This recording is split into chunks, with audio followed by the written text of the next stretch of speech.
The Michelin name is synonymous with quality around the world, yet many who appreciate the performance of numerous Michelin products are unaware that the company's first tire product was a bicycle tire in 1891, when the Michelin brothers patented the first detachable bicycle bead tire. To this day, Michelin continues to innovate and produce world-class products for road bicycles, mountain bikes, and specifically designed products for e-mountain bikes, like the Michelin E-Wild tire.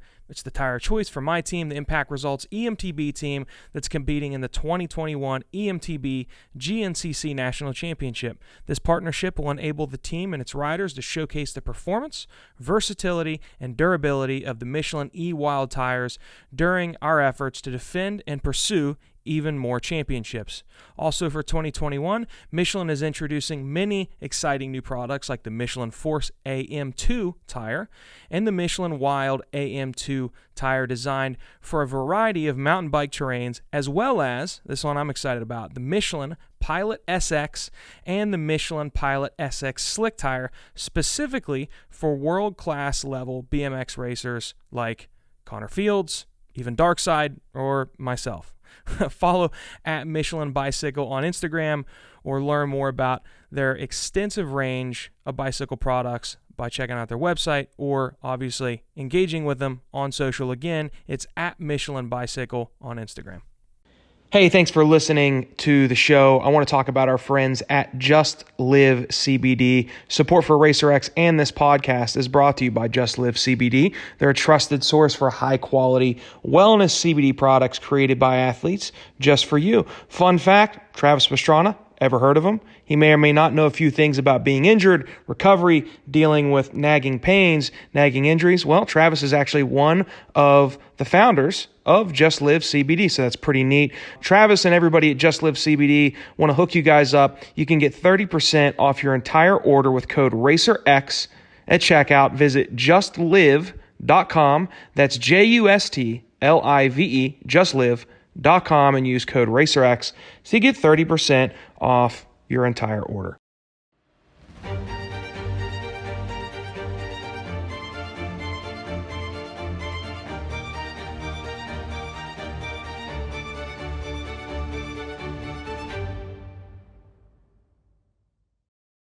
Welcome to the Moto Marketing Podcast, presented by RacerX, the podcast for moto industry professionals, entrepreneurs, and riders. If you want to grow your brand and business in today's digital-first world, you have to know how to turn a stranger into a fan, turn a like into a customer. You have to know how to turn attention into dollars.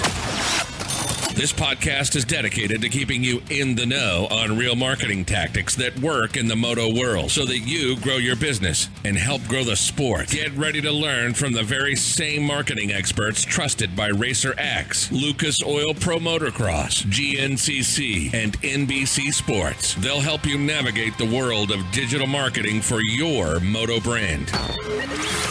This is the Moto Marketing Podcast. Presented by RacerX. What's up, everybody? Welcome back to another episode of the Moto Marketing Podcast. We've got a guest that I'm very excited about today. Before I give him his intro, I do want to tell you guys about the special that RacerX has going on right now. Between now and May, if you subscribe or renew to RacerX, you can use the link racerxonline.com/moto marketing. You're going to get this awesome limited edition sticker sheet. So if you or your little guy or gal is into stickering up everything that you own like I was when I was a child, this is a really cool promotion for you. We've got Scott Taylor on with us, and technically he's the director of marketing at High Rev Racing, but look, Scott has done so much in the industry. I was telling him before we hit record, I've been a student and just a total nerd when it comes to the business side of moto since I was a kid. I idolized people like Scott and Davey Coombs as much as I did people like McGrath and Stu. Scott's done more than what I think we're going to be able to fit into this one podcast, but we're going to do our best. We might have him on for a part two. Scott, very excited to have you on. You're doing a lot of exciting stuff, even still to this day, just like you were many, many years ago. Welcome to the show, and I'm very excited to dive into this with you. Oh, thanks, Luke. I enjoy the show. You know, when you mentioned that maybe I'd be a guest on the show, I obviously went back and checked some of the other issues. Lots of great friends of mine you had on, and it's really interesting. I appreciate you having me. Yeah, absolutely. Well, before we hit record, you were, noticing some of the stuff on the set, and you were telling stories about the stuff, I mean, the Carmichael helmet and the jerseys behind us. And, I'm actually 32 years old today. Am I 32? Yeah, I'm 32 today. So I got into the sport when Carmichael was kind of already had overtaken McGrath, and the big guys when I got in were still McGrath, but it was Carmichael. Stu was on the come up, so obviously I'm a student of the sport. I know Hannah and Bradshaw and all those stories, but I think the reason I knew who you were, and I'm so stoked to have you on today, is because you worked very closely with my first idols in the sport, with Carmichael and also Stu, and you had a role at Fox and Oakley, and you worked hand in hand with these guys when the sport was really being taken to a new level of athleticism, of money, all these different things. I'd love to dive into that, but I want to go back a little bit prior to that, because I know that's not where your career started. So how on earth did you get into the sport and then really just start to do the awesome things that you ended up doing throughout your career? Oh, thanks. Like everybody, I think I grew up in a motorcycle family. My dad was a journeyman flat track racer. He rode at the professional level, so was gone a lot racing. So I kind of grew up in that sport. My mom and dad had me when they were very young, 16, 17. So my dad was always my hero. I wanted to be him. So I got to be around racing a whole lot. I raced when I was younger, and learned really quickly in Kentucky's where I grew up. So guys like Tommy Watts and Alan Poindexter and guys like that kind of gave me the hint that my best value might not be on the motorcycle, it might be later, but I had a great time. Sure. And then you fast forward to later, so I went to college at University of Kentucky. And then when I got out, I instantly got back to riding and racing again, and working at a management level at a motorcycle dealership. And I started going to Loretta Lynn's, I think, in 1985. And my best friend and was the best man at our wedding, Kevin Foley. I think he's won Loretta's like 11 times. So wow. We started our own little race team. And we had guys like Timmy Ferry and guys all were on mini bikes, and we had a really good group, and we'd leave there with our little shop team winning 5 or 6 championships at Loretta's, which was pretty much unheard of. So throughout the time of working at a dealership and racing and really helping others in racing, I got to be pretty close with a couple of really influential people in my life that honestly I owe them, among others, to be here. And one of them is Big Dave Coombs, and the other one is Bill and Jerry West. If you remember, they were the promoters of Supercross at the time. And then Big Dave obviously was the brains behind so many of the events that are still so big. So I raced Loretta's a lot of times. And Big Dave, I remember sitting on a tractor one time, smoking a cigar. He asked me, he said, "Scott, what do you want to do? What's your goal? What's your longer goal in the industry?" And I told him that I'm enjoying, running these little teams and doing stuff. And he said, "I'm going to make a couple of calls for you. And I think you'd be a good guy to work in the industry, but at a different level." And the same with Bill and Jerry West. They were both like helping me, guiding me along to open brands. So I got a call like very soon from, at the time, Jim Hale, who owned Axo Sport. Mm-hmm. And I got on at Oakley. And I was the number 2. Oakley was just going to dealer direct. They'd been in distributors the whole time. So I was the number 2 rep hired behind Mike Bell. And I feel wow. terrible for his passing recently, but Mike and I were great friends, but yeah. I was the 2nd rep hired. And wow. Anyway, I had an opportunity to work with some of the most talented people ever. But I always had a background in sales and in a dealership level and as a racer. So then when I got an opportunity to work on the marketing side, to work with the athlete, everything I did was geared to go back to how does it influence sales? How is the the dealership going to benefit? How are all those brands that they wear going to benefit? What can we do? And so that's, at 30,000 feet, that's kind of how I got in this level. I figured out pretty quickly that I was an okay racer, but my value was way more off the bike than it was on the bike. Yeah. And I probably get too much credit for things because whether it was Fox or Oakley or the athletes I've worked with, so many talented people behind the scenes that do so much work, that because I was the face that showed up at the events with the guys, Sure. probably got a little more credit than I deserve. But I guess I've been in the right place at the right time. And it started back with the West brothers and Big Dave for sure. That's awesome, and you're obviously super humble about it. I mean, you've done some incredible things, and there's always a team of people behind anything that gets done. But you definitely were at the forefront of, again, I mean, with the sport changing. I mean, I think my parents probably at my childhood home still have photos that I had hanging on my wall of Carmichael and Stu that were Oakley and Fox ads. I would cut the ads out of a Racer X and I would tape them to my wall. That created an obsession around the sport, which ultimately led me to being where I'm at now and working in the sport. So it's cool, and I'm sure you've heard this from other people, but you're behind things like that created an obsession in a child that then ultimately might be the reason that they are working in a sport or are competing in a sport. So that's got to be cool and rewarding to know that you had that type of role.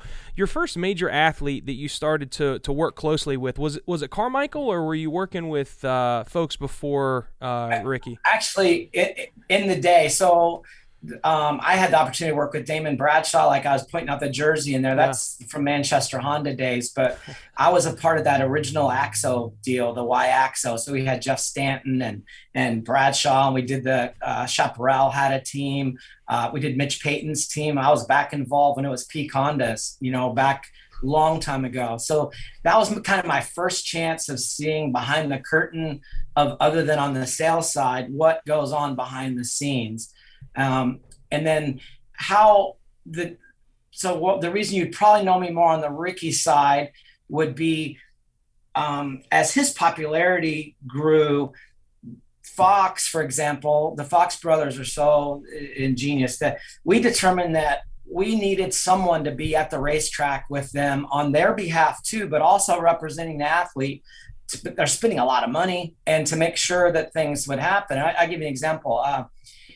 As Ricky got to be super popular and he earned everything he wanted, people would show up with awesome jeans, or they want him to try, or clothes, or a cool t-shirt, or some things like that. Ricky was a young guy and his goal was winning races. And Fox was spending a lot of money to do this. So I was kind of that, helping him and helping them to make sure that, hey, he stuck to what his agreements were with the companies, and that guys didn't come in and poach our athletes, because there are a lot of really smart people that could do that. And Ricky comes from a very humble background himself, and his first contracts weren't huge. He earned every one of those. I remember sitting at the mini Olympics when Ricky we took him when he was 12 years old on his birthday. It was always during mini O's time, to go get shoes and to hang out, because Oakley came there with a goal of signing another athlete that was a little bit older than Ricky. And Lewis Wellen was the person involved. And I said, Lewis, dude, I get it. You got to sign this guy. This is the future. Watch him ride, watch people around him, watch how many people run to the fence. So some of that stuff, maybe I was involved. So that's why Oakley also I managed a sales territory during the week, but then on the weekends, I also got to go and help them on the weekends. And at that time, Johnny O'Mara, one of my very good friends, I helped Johnny get his position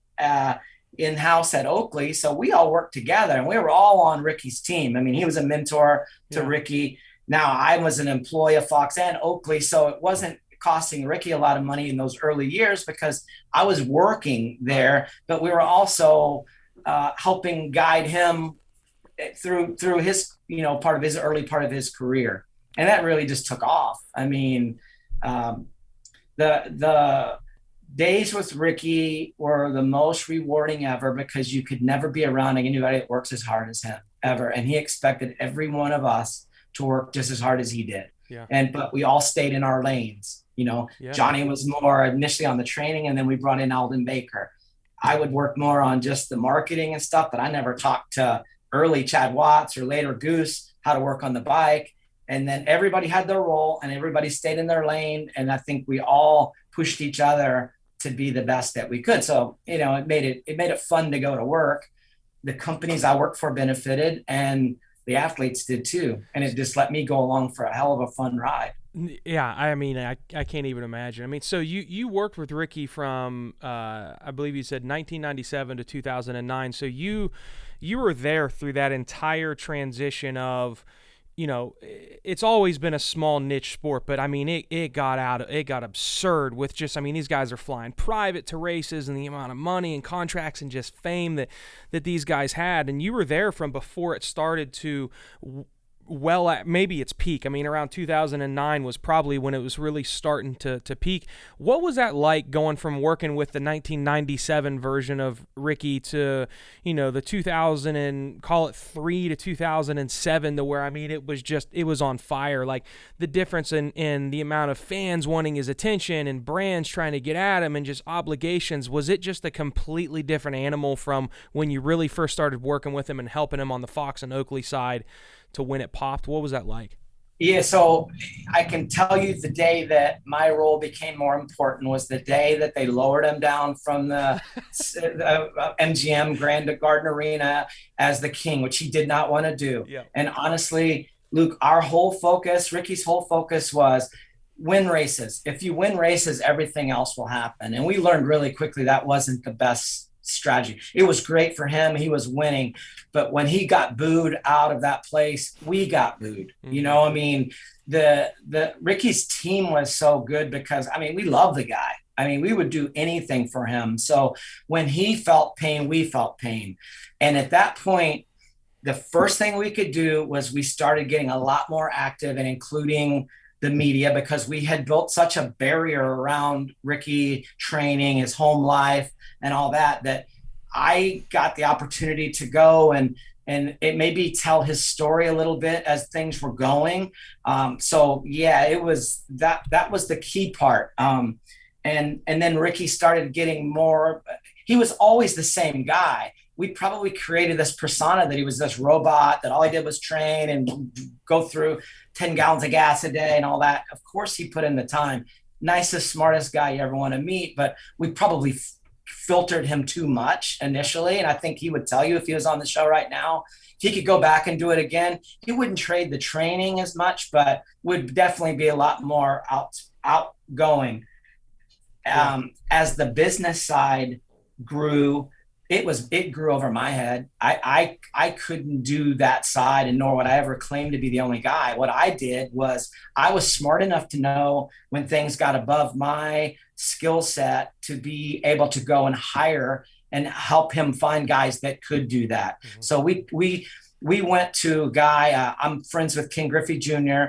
He recommended a guy in Orlando, a company in Orlando called Sports Link that I went, and Ricky came and interviewed, met with them. They specialize in the golf industry, but they're really good at licensing and contract negotiations. So I brought them in. I would go sit with them all the time and make sure that was the thing. But we went outside of the industry, and because that did stay private, it wasn't anybody else's business what Ricky's earnings were or what his deals were. And the way we could control that would be to go hire people from outside the sport that they didn't even come to the races. They didn't know. Yeah. So that's one of the things I think that I was smart. Ricky and I joke, if it would have just been me, he would have had half his money. Yeah. I mean, I would have done a good job and he'd still have half his money, which is a lot of money. Yeah. But he wouldn't have that other half because I wasn't smart enough to know how to finagle those deals. So I want to go back over something because I know if I don't just address a comment that you just kind of breezed right over, somebody in the comments are going to be like, you didn't even just dig into that. So you just kind of nonchalantly commented that I'm friends with Ken Griffey Jr. How does something like that get connected? Is that an Oakley relationship? Is that just a chance, or where does that come from? Great question. So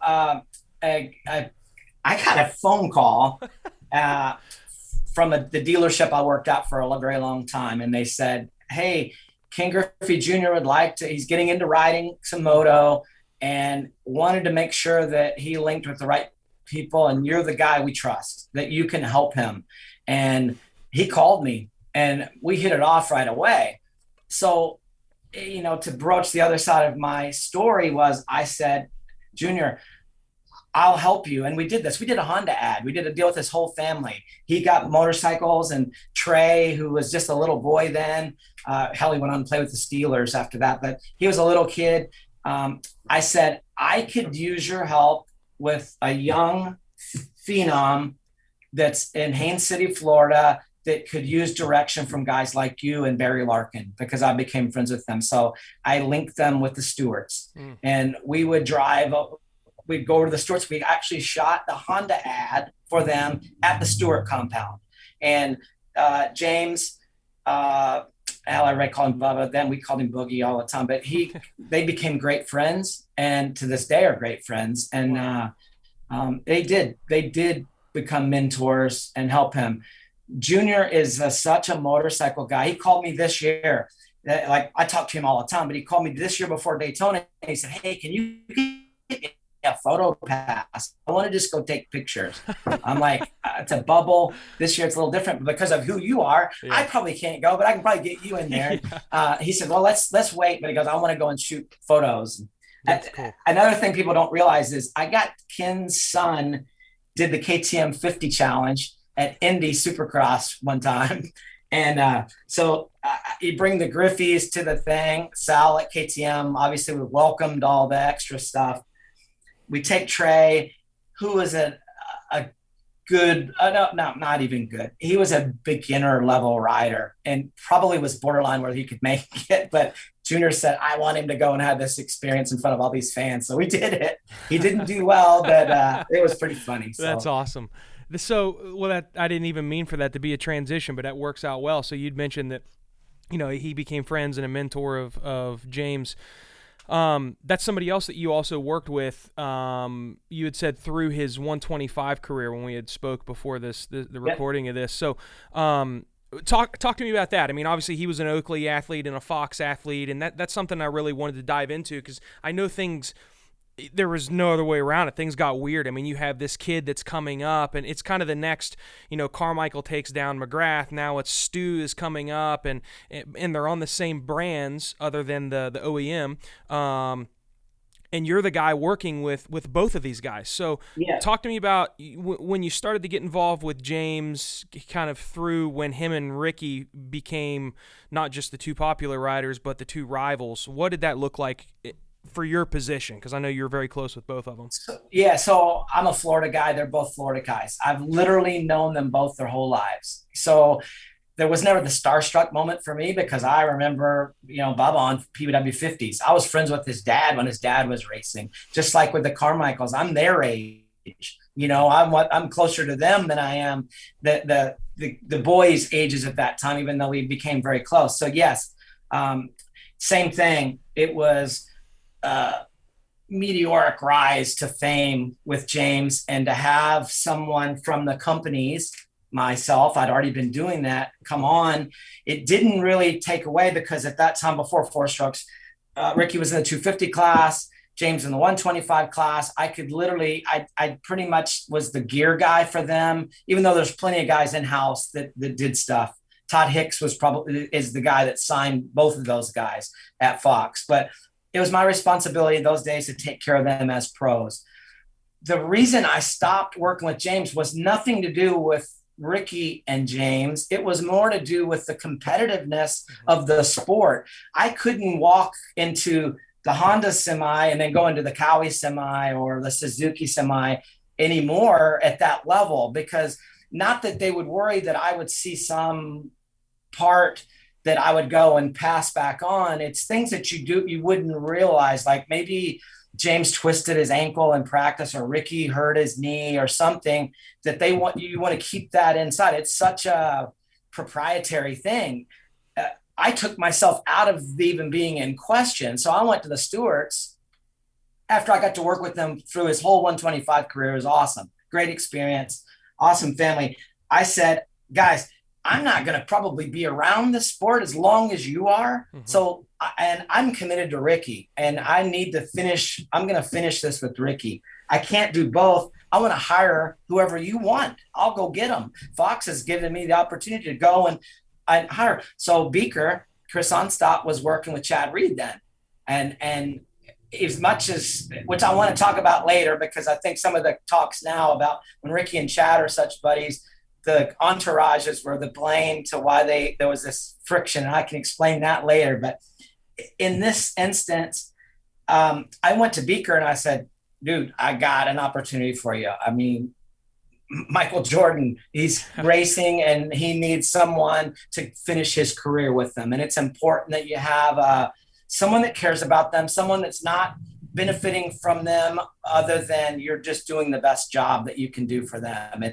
And he was the perfect guy. Beaker's still a great friend. And so he committed. He said, yes, I'm in. And then he said, I can't do it, dude, I'm out, because Chad didn't want to lose him.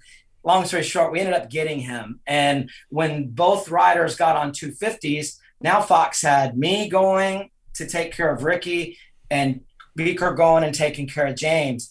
And we dealt with the same people in-house, but they let the personalities and the racing work itself out. Yeah. And I was clearly this guy, but there's never a line drawn in the sand between me and the Stewart family to this day. I'm friends with Big James now. We talk. I think it's awesome.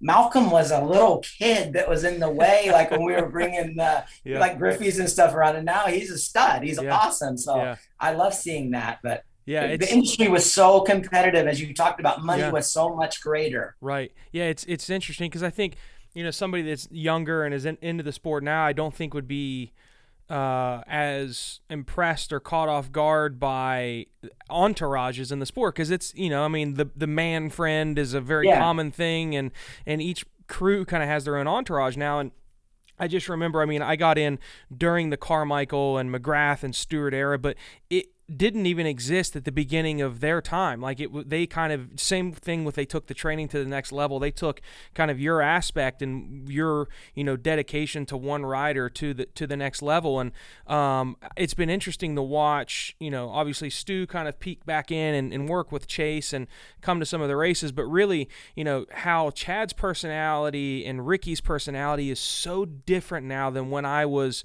younger. And I remember them Carmichael was this feared, you get in his way and he's going to kick your ass type of a guy. And now he's very polite, very kind. It's hard to get him to say anything negative about any rider when he's on his broadcast. It's a different, he's not out for blood like he was when he was an athlete. And that's got to be interesting for you to kind of see how they've grown and matured and kind of taken different roles, and they're playing golf with one another now. And I'm sure it's, looking back at to when you were in the middle of, the battle versus where they're at now, it's got to be like, man, things are so different now. Is that surreal for you to kind of see? It is. I scratch my head sometimes. Yeah. I literally text him. I'm like, dude, what are you talking about?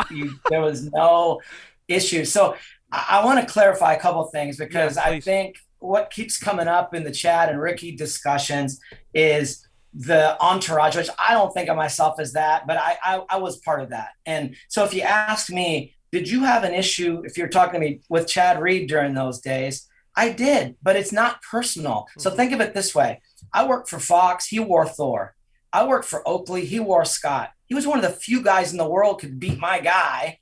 So of course I don't like him. It wasn't, he's a jerk, he's a bad person. I didn't even know that side of him. It was competition. And so and you'll never hear that there was ever venom thrown that way. And his people had to feel the same way. But the funny part is, Hilton at Parts Unlimited was a big part, Jeff Fox and their deal. That was my biggest rival. We remained friendly through that whole thing, and we're great friends. We work together now on a lot of projects. But so to say that, what did I have an issue with Chad? Only because out of respect, the guy's a badass.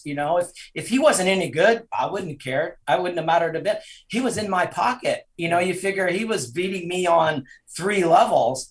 But it never became a personal thing. So maybe, to your point, Ricky's always been that nice guy. He always has been. And that's probably why filtering with guys that weren't always nice like us around him helped him keep that thing. Because when he got his helmet on, a badass, no one's beating the dude. Yeah. I'm telling you. But, you know, hey, he's always been that nice guy. So he hasn't just flipped the switch on that side. Yeah. And hey, his career's a different point now. He's a TV guy. He's got to be friendly with every single person. But you can guarantee when we went through the McGrath days and the Chad Reed days, the James Stewart days, never personal. Yes, we fueled that fire. Yeah, and, no doubt. And it was our job to fuel that fire. And if I worked for Chad Reed, I wouldn't like Ricky if that was the case. So it's not like I'm not some guy that we never threw stones. It was more of, this guy's really freaking good. Yeah. He's going to beat your ass, if you're not careful, and we'd kind of push him that way. Yeah, so that's awesome. Hey, we're going to take a really quick break. When we come back, I have an experience that I had at the Budds Creek Des Nations, a story that I try to tell as many people as possible because there's no documented photo or video of this happening, and I'm curious Scott's thought on this and if he actually saw it go down. So we'll dive into that, and then we're going to try to fit into this episode everything else that Scott has done since the Stu and Carmichael Moto portion of his career. So we'll do a little bit of business, and we'll be right back. Fly Racing's 2021 line has been improved and expanded, offering the industry's widest range of moto and off-road products. Led by the revolutionary Formula helmet featuring Rheon technology, Fly Racing has taken big steps forward with the all-new Light Pant and Zone Pro goggle. It's going to debut this year at the Monster Energy Supercross by Justin Brayton and the Muck-Off Honda team. The Zone Pro goggle delivers premium performance from a brand you know and trust, fearless pursuit, Fly Racing. It's personally the gear that I wear. I've worn it moto, BMX, mountain bike. I've worn it and repped it for years. In my opinion, it's the best. Be sure to check out their goggle, their helmet, and all their gear. Fly Racing. Hey, big shout out to our friends at FMF. Little D and the guys are always doing some pretty exciting things, not just with the performance products, but man, they've got the coolest apparel in the game, and I want to give you guys an opportunity to get that at a little bit of a discount. If you go to FMF and pick up any gear you'd like, hats, shirts, whatever it is, upon checkout, if you enter the code MMP30, MMP30, you can get 30% off. So MMP30 at checkout and get 30% off your order on FMF apparel.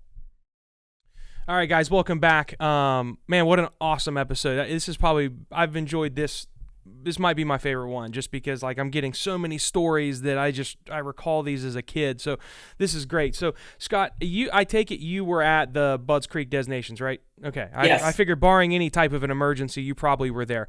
So I remember, I graduated high school in 2007. So was that 2000? Yeah, I know you laugh, right? I feel old. I'm 32 today, but 2006 was it was Budds Creek, right? 06, 07, it was right in there. 06, because 07 was Ricky's last year, so I think it was 05 or 06. So I went to Bridgeport High School in West Virginia, which is where I became very good friends with Tim Cotter's son, Griff. And I stuck to him like glue because I knew who Tim was, and Tim took me under his wing and knew I wanted to get in the industry. So Tim took me to the Budds Creek National that year, and I met Bevo and got to help them at their booth. And just for me, it was like, I'm getting to do anything in the sport. It's cool. He took me back to Des Nations, and I had all kinds of experiences that weekend. It was one of the coolest weekends of my life. And one thing I remember was Antonio Caroli was coming over from Italy. He was racing in Des Nations, and he was talking a big game that he was going to beat Carmichael, and he was going to take him down. And I think it was the first moto. Ricky had crashed and came from way back in the pack. And in the bottom part of the track, it was after like the step down, you came around, there was a right-hand turn, and there was a big step up. And he passed Antonio Caroli in the air, and I will never forget it, and I'm so bummed because there's no photo or video of it. He turned around, looked over his shoulder, and took his hand off the handlebar and just stuck a big number 1 in Antonio's face over that jump. And that place went freaking insane. And I was standing right next to the jump, and I was just like, I will never forget it. Did you see that happen? Do you remember that? Because in my mind, that's like one of those moments that I will never, ever forget, that one snapshot in time. And it doesn't exist. You cannot find a photo of it anywhere. Yeah. And I think it's so cool because that just the story behind those guys didn't like each other, at least at that event. I didn't see the specific, but I can tell you Ricky took the nations, that's our Olympics, and I got to go to a lot with them. One of the honors of my life was Roger DeCoster asked me to be his assistant team manager several times. So to that case, it was always Everts was going to beat Ricky, or Antonio Crowley was going to beat Ricky or something. And it just fueled Ricky, and I don't think that's obviously not a premeditated thing by him, because he wasn't going to plan to crash and then come back and do that. But he knew he was better. Yeah. And that's his way of releasing that. Now, because he rode for a different country under a different flag, I think Ricky probably felt more likely. I don't think he would do that to a competitor he had to race with week after week, because we pretty much had some strategies on that. But you don't want to poke the bear too many times with Ricky, because he's seldom does he not answer the bell. The nations were always great. I'll share you one. We went to Belgium to the nations, and Harry Everts, Stefan's dad, invited us to his house with Stefan. And this before it's like a prize fight. Everybody built it to be Ricky's coming over to race the Europeans. So anyway, we went and we toured the house, and we saw all these artifacts. I mean, it's unbelievable, the stuff that they've got. And I'm an Everts fan now that we're not racing, or I don't have anything to do with it. But we saw a lot, and we heard about how great Stefan was for about an hour. And Ricky goes, we pulled aside, and he goes, "Let's get out of here, dude." He goes, "Let's go kick his ass all weekend tomorrow." He goes, "I'm tired of hearing how good he is. Yeah. Let's go see tomorrow." Yeah. And it is between he and I, and it's in jest, but that's Ricky's, that visit fueled him. That's probably the worst thing you could do. You'd be better off just leave him alone, leave him in a hotel somewhere, than to come and show him around like that. Of course, he has utmost respect for Everts. The guy's legend.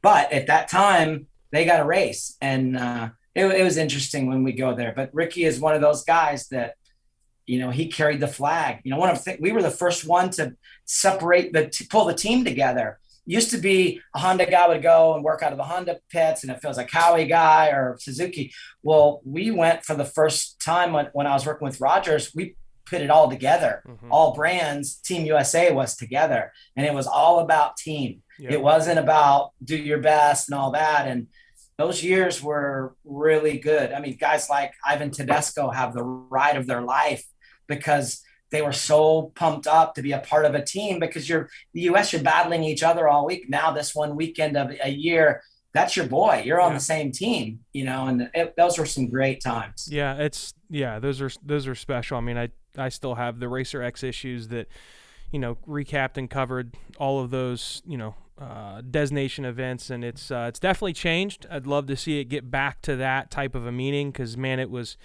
again, you go back to just, the memories that it made. And I mean, they stick with me, and I can remember what Ivan Tedesco's kit looked like when he was on the podium, just little things like that. And it's definitely not there right now. And hopefully one day it kind of goes back to that, because that definitely, I don't know that it will for a while. I mean, everybody's so keen to get back to Supercross training. And that's obviously a time when guys change manufacturers sometimes, or sponsors, and it's really a difficult one. But yes, I hope that some of the guys now, like the Zach Osbornes of the world and the Cooper Webbs, those guys are like that same cloth. I think, given the opportunity, that those are the guys that, Tomac, obviously you're going to lean on to bring that spirit back. Yeah, for sure. No doubt. So you kind of followed Ricky from his exit of the sport into four wheels, and you were with him through some NASCAR stuff that he did as well, right? That was kind of your exit from the sport, was when Ricky left?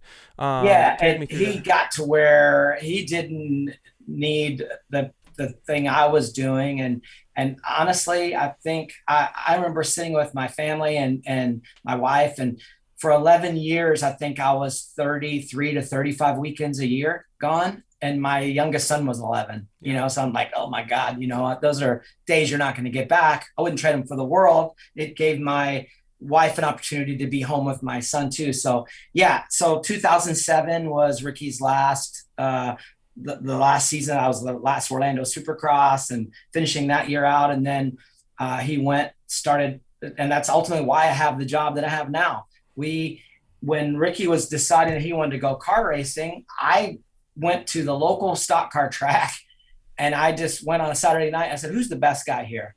And there was two names that popped up, and I said, I need to hire them to teach Ricky to help him get some experience, because I know he's going to get asked to go to a test, and he can't be the first time that he's ever driven a car, because Ricky, when he was winning championships, that's all he worried about was motorcycle racing and winning championships.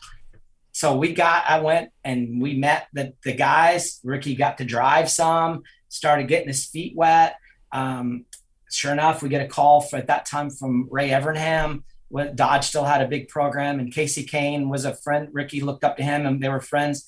We got to go to North Carolina and drive a car, and Ricky did great. But ironically, Ricky kept going and doing well, and he didn't need me at that point, and JH stepped in and more of a full-time position, and he's done great with Ricky. And I got a call. So I kind of got out of it with Ricky, and it's such a weird thing because he's a guy, it hurts my feelings to this day, because here's a guy I spent 35 weekends a year with, and we spoke multiple times a day forever. But when your career path takes a different thing, a lot of that stops. Mm-hmm. It's that I didn't stop, he didn't stop, but we kind of grew apart. We still text a lot. I mean, I think we were texting over the weekend, but I miss that tight knit thing. And then all of a sudden I was in that inner circle. Now maybe I'm a couple rungs out because I'm not involved in that right now, understandably. But I miss that side of it. But during the car racing time, he was asked to race. If he wanted to race the Rolex 24 sports car race. So I don't know that he wanted to, but we thought, hey, if he can come to a test, he's going to get some lap track time on Daytona at that speed, which is much bigger than what we've been doing. It's probably worth it. So we went. Long story short, he tested for a couple of days with the team, and we ended up crashing the guy's Porsche at the end of the thing. And then Ricky didn't end up racing there. A couple of years go by, I was doing some other things, and I get a call, and I said, hey, we'd like for you to come and do marketing. We have a young driver. We're impressed with the way things went with you and Ricky and things you did with Ivan Tedesco and all these other guys. We'd like for you to come in. I sit down at a meeting in Daytona. That's where I am now. And one of the people across the table is the guy that owned the car that Ricky wrecked the last time. I hadn't spoken to him either since then. And he goes, you look familiar. And I said, yeah, we wrecked your car at Daytona. And anyway, long story short, 2010 into 2010, I started working at High Rev Racing, and Ricky's a part of that. I mean, and I'm dealing with people that I tease Ricky. His level of rider let me see behind the curtain of how things work. Not everybody gets to see behind the curtain. Yeah. But when I was his right-hand man for all those years, I got to go and see how that worked and meet some great people, and that I'm still friends with today. So, yeah. And it helps me in my job every day right now. It's incredible. And you're doing some pretty incredible stuff now. I mean, obviously, American Flat Track has become more and more popular, and it's on the climb, and as far as popularity. And you're working with Shayna Texter and is it Bowman? Am I saying that right? Bauman. Yep. And it's actually Shayna Texter Bauman. So they're married, and they're both at the top of their sport, correct? So talk to me about where you're back in Two Wheels working with them, and she's doing some really cool things. And I think you just said has done a podcast with her. Talk to me about that. Is it cool being back in Two Wheels, and where did that relationship with both of them come from? It's great. So I was doing full-time four-wheel drive. I was driving to work like 2018, I believe. And I get a call from my boss that said, hey, I think I need to send you to Texas to the Supercross this weekend. We want you to oversee a program. We've got a female rider that's going to do a deal with Husqvarna. So I'm thinking, dude, are you kidding me? We're here all this time and I haven't been at a two-wheel race. So of course, got on the phone with Shayna, and Shayna and I had done some stuff before. I had an opportunity to do a deal on the car side with Visit Florida and the Florida Lottery. And the lottery wanted to do something at Daytona with a motorcycle team. So I called Mitch Payton. We did a deal with Mitch, and then I did a deal with Shayna Texter. I didn't even know her, but I knew she was going to race the flat track that same week of Bike Week. Had no idea her popularity. So I was worried that they wanted to do an autograph signing at the Speedway. And I thought, gosh, I don't know if she's going to pull a crowd. Adam Cianciarillo was hurt at that time, riding for Mitch. I got Adam and Shayna together, and we did a thing with Rob Bidos. Oh, my God, it packed the whole area. I mean, it was unbelievable. So anyway, fast forward back to 2018, and they said, yeah, we'd like for you to oversee Shayna's program. So instantly, I know that's part of the KTM group. So I'm back working with Roger DeCosta again and Ian Harrison. And Shayna's like, everybody here. And I'm like, yeah, I've had a little history with a lot of these people. So we did Husqvarna's with her the first year, but she needed to be on the Red Bull team. Yeah. Her marketability, she's a female racing against men. There is no women's class. Right.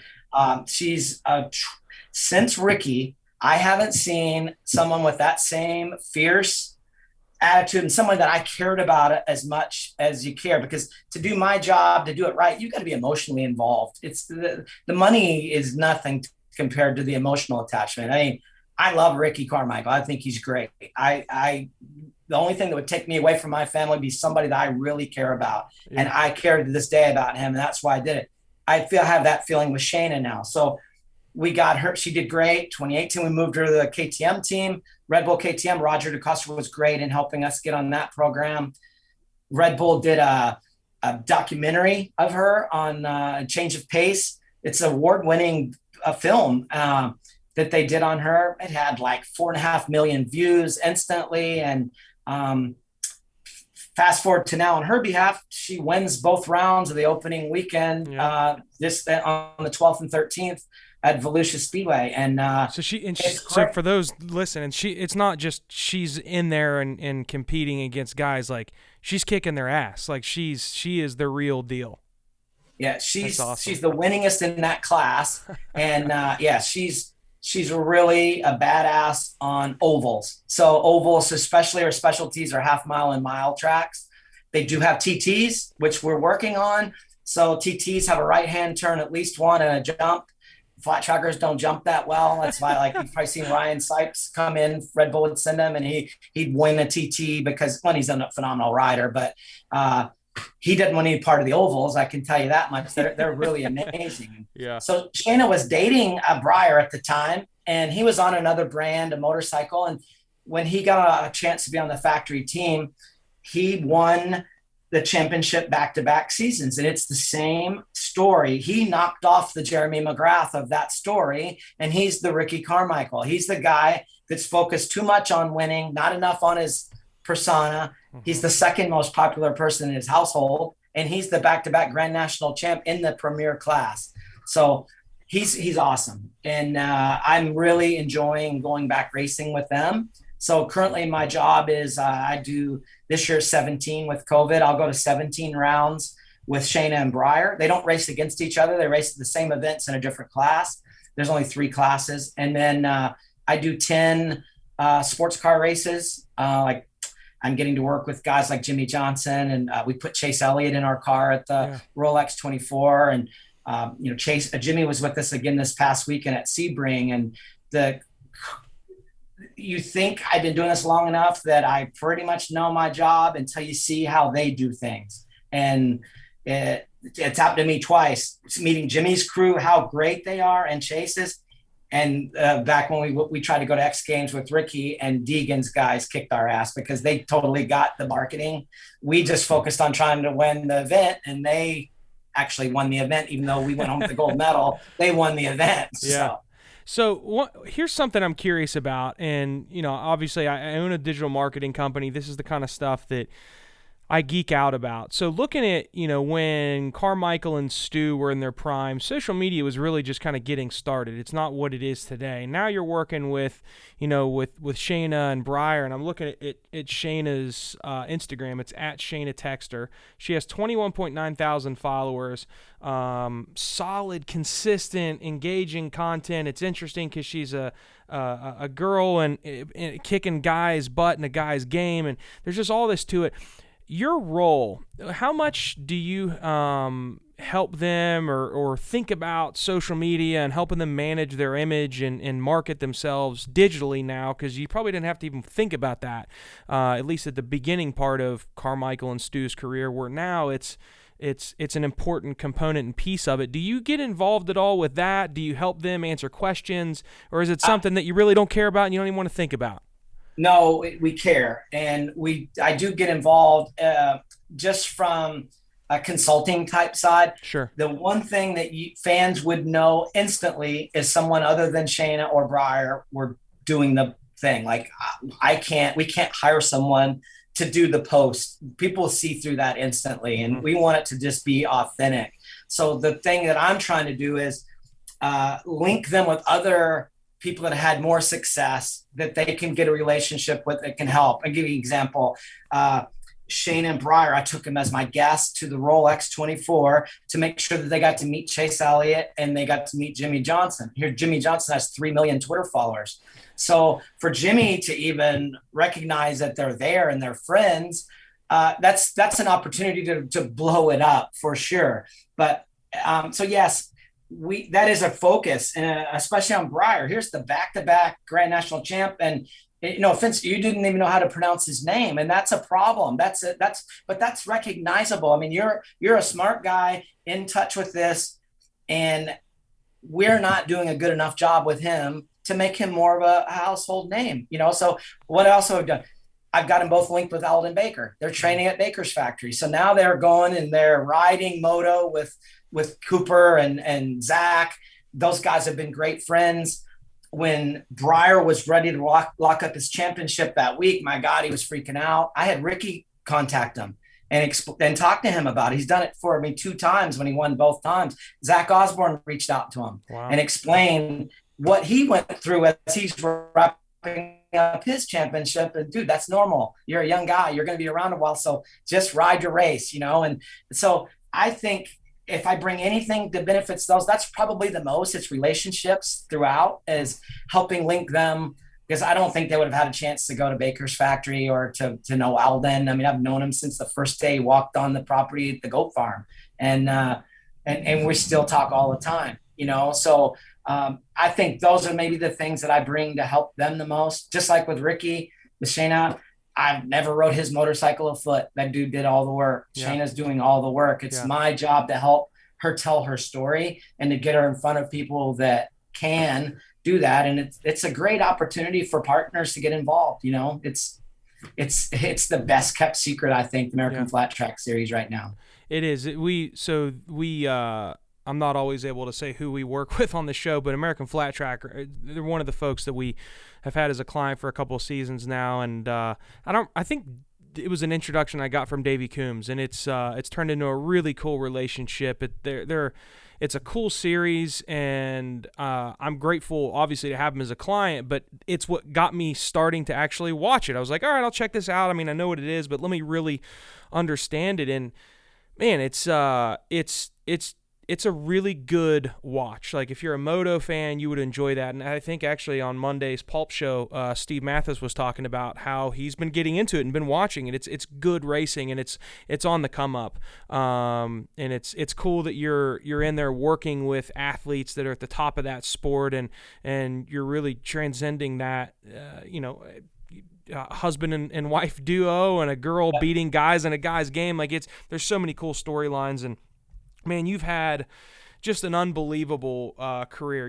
I'm sure you know how cool some of the stuff is that you've done, but do you ever just sit back, wake up early on a Sunday morning, have your coffee, and be like, damn, I mean, like, the amount of stuff that I've done in my career, like, it's just, man, it's phenomenal. Like, do you ever take a step back and just look at it, or are you so go that you haven't done that yet?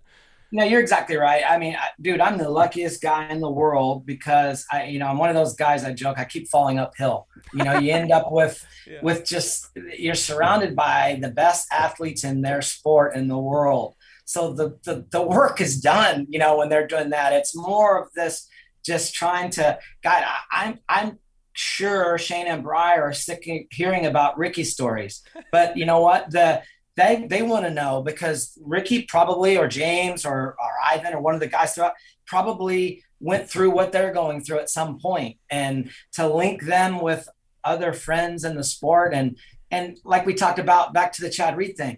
So both Shane and Briar, they're both Alpine Star. They're both Parts Unlimited. These are companies that if I didn't have good working relationships against, I never worked for Thor or Parts Unlimited, but Hilton, I've had respect for that guy for so long.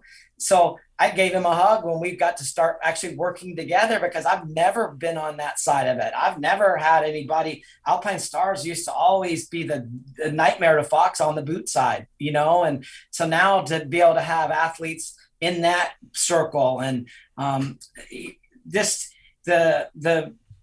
eyewear, Shayna's an Oakley athlete, Briar's a Torch. Well, Torch is a brand that's from the original Oakley guys. When the Oakley sold, they started another brand. So it's relationships that you keep getting to go and seeing them build brands. And, we did Ricky's first Monster deal with Scott Sepkovic when he was at Monster. Well, now he's at Arma. Briar is going to be the first professional athlete at that level to wear an Arma helmet in his event. So if he wins Atlanta on May 1st, he'll be their first athlete. They've got tons that win, but they've always got another brand or something else, a team deal. Briar's going to be their first Grand National champion wearing their helmet and as an athlete. So that's fun to me, because I'm bringing Hollywood to the races. That's like, they can see, dude, I've got a long history with those guys. He really helped us when he got Ricky on that program, and now to do this, we trust him. It's a good old boy network, but there's a lot of us out there, and we all just kind of keep leaning on each other to help these younger athletes or athletes at the top of their sport kind of, stay together and benefit from those relationships. Yeah, man, it's cool for sure. I mean, it's the relationships are huge. That's one thing I've realized, and having this show, I get a lot of younger folks that are in college or recently out, and they want to figure out how to get involved, and how did you create a marketing agency that's in moto? And honestly, I created a marketing agency, and I worked with anybody with a heartbeat in a wallet at the time, and then I started to leverage the relationships that I had with Tim Cotter and the Coombs family, and I got my shot, and it just kind of snowballed from there. So I have very much learned how important relationships are in this sport, and man, you got a heck of a lot of them, and you got a heck of a lot of stories, and this was one of my favorite episodes. I really I've known who you are for a long time, and I knew there was so many cool stories that you probably had that maybe haven't been told. And I know we didn't cover everything, but I'm actually surprised that I got all the way through Carmichael Stew and up to American Flat Track. Yeah. I thought we were going to have to do a part 2, and hopefully we can, because I know you have so many stories. I'd love to have you back on one day, and I know you have a lot of contacts around here in the Morgantown, West Virginia, the High Point area. So if you're ever in town, would love to have you come by and be an in-studio guest and meet you in person. And I really appreciate your time. No, dude, I appreciate it too. This has been fun. I hadn't thought about some of those things in a long time, and yeah, I'm sure I got rambling, but you know what? When you care so much about something, you get a little animated. So anyway, thank you for the time. I appreciate you including me on your show. Of course, it's not rambling if it's interesting, and I certainly was not bored at any point during this show. So, man, it was awesome. We have Scott Taylor again. Be sure to, if you're listening to the episode, be sure to watch us on YouTube. We've got some interesting stuff that you don't always get to see when you're listening to it. And again, if you haven't subscribed up until May, you can go to racerxonline.com/moto marketing, renew or subscribe, and you can get one of these limited edition decal sheets from RacerX. So, Scott, I appreciate it. We'll be in touch, and man, I appreciate you coming on the show. Thanks, Luke. Appreciate it. Thank you for listening to the Moto Marketing Podcast. If your goal is to get real, measurable results from your marketing that will grow your company revenue, then check out how Impact Media can get the same results that they have for Moto's most iconic brands by visiting thinkimpact.com. That's THINKIMPAKT.com. Have a marketing question that you want answered on the show? Send your questions to questions@motomarketingpodcast.com. Don't forget to rate, review, and subscribe to the podcast. And we'll catch you on the next episode of the Moto Marketing Podcast.